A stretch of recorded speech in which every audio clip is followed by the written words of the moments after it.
এক নজরে দেখে নিন আজকে দক্ষিণবঙ্গের কোন কোন জেলায় বৃষ্টিপাতের সম্ভাবনা রয়েছে এবং বৃষ্টিপাত আজকে কখন শুরু হবে, এই সমস্ত বিষয়গুলো নিয়ে আলোচনা করব। তো এই মুহূর্তে আমরা স্যাটেলাইট মুডে এসে দেখতে পাচ্ছি যে আমাদের দক্ষিণবঙ্গের অংশ এবং উত্তরবঙ্গে মেঘাচ্ছন্ন রয়েছে। পাশাপাশি কিন্তু পুরো বাংলাদেশ এই মুহূর্তে মেঘাচ্ছন্ন রয়েছে এবং বেশ কিছু অঞ্চল জুড়ে কিন্তু বৃষ্টিপাত হচ্ছে। তো এখন আমরা দেখে নেব কোথায় কোথায় বৃষ্টিপাত হচ্ছে মোটামুটি। তো এই মুহূর্তে যেটা দেখা যাচ্ছে আসাম, শিলচর, গুয়াহাটি, আগরতলা এই সমস্ত অঞ্চলগুলোতে কিন্তু বৃষ্টিপাত হচ্ছে। পাশাপাশি বাংলাদেশের ঢাকা এবং যে পার্শ্ববর্তী এলাকা রয়েছে সিলেট, শিলচর এই সমস্ত অঞ্চলে কিন্তু বৃষ্টিপাত এই মুহূর্তে হচ্ছে।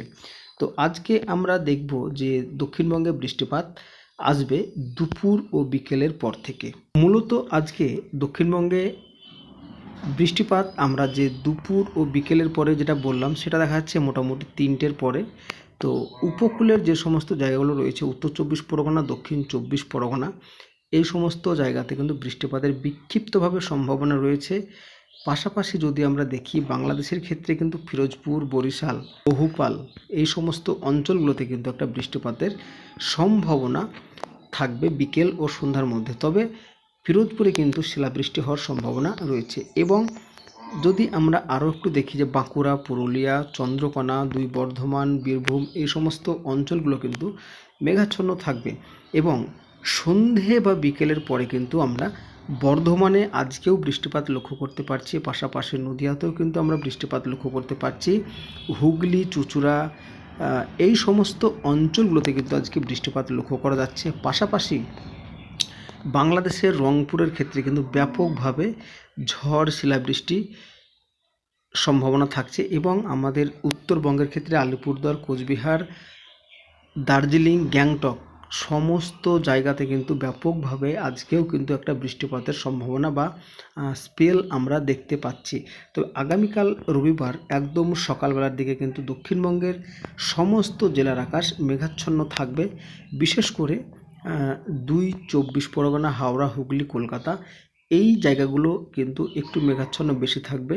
তবে বৃষ্টিপাতের কিন্তু সকালকার বেলার দিকে কোনো রকম সম্ভাবনা থাকছে না। এবং বাংলাদেশের ক্ষেত্রে যেটা দেখা যাচ্ছে পুরো বাংলাদেশ কিন্তু মেঘাচ্ছন্ন দেখা যাবে। তবে বাংলাদেশের বিশেষ করে পূর্ব বাংলাদেশে কিন্তু বৃষ্টিপাতের সম্ভাবনা থাকবে। এদিকে গুয়াহাটি, শিলচর, ডিমাপাড়া এই সব অঞ্চলেও কিন্তু বৃষ্টিপাতের সম্ভাবনা রয়েছে। এবং বৃষ্টিপাতের সম্ভাবনা থাকছে বাংলাদেশের উপকূলবর্তী যে সমস্ত জায়গাগুলো রয়েছে ব্যাপকভাবে বৃষ্টিপাতের একটা সম্ভাবনা থাকবে। পাশাপাশি উত্তরবঙ্গের ক্ষেত্রেও কিন্তু ওভারঅল দক্ষিণবঙ্গ, উত্তরবঙ্গ এবং বাংলাদেশেও কিন্তু আগামীকালকে বৃষ্টিপাতের একটা সম্ভাবনা থাকবে। তবে একটা খুশির খবর হচ্ছে দক্ষিণবঙ্গে বিকেলের পর থেকে কিন্তু আবহাওয়ার একটু উন্নতি লক্ষ্য করা যাচ্ছে। তবে আবহাওয়ার ব্যাপার পরবর্তী সময়ে কিন্তু পরিবর্তন দেখা যেতে পারে। সোমবারের দিন কিন্তু আমরা আবারও কৃষ্ণনগর, কলকাতা, খড়গপুর এই সমস্ত জায়গাগুলো কিন্তু মেঘাচ্ছন্ন এই মুহূর্তে দেখা যাচ্ছে সকালকার বেলার দিকে। তবে পরবর্তী সময় কিন্তু এই মেঘাচ্ছন্ন কেটে যাচ্ছে এবং বেলা বাড়ার সাথে সাথে কিন্তু নদিয়া, মুর্শিদাবাদ এই সমস্ত অঞ্চলে কিন্তু আংশিক মেঘাচ্ছন্ন দেখা যাবে। তবে তুরা, শিলং, সিলেট, শিলচর, কামালপুর, তারপর থেকে যদি চট্টগ্রাম বাংলাদেশের এই সমস্ত জায়গাগুলোতে কিন্তু ব্যাপক বৃষ্টিপাতের সম্ভাবনা থাকছে। এবং গুয়াহাটিতে কিন্তু একটু শিলাবৃষ্টিরও আমরা সম্ভাবনা পাচ্ছি।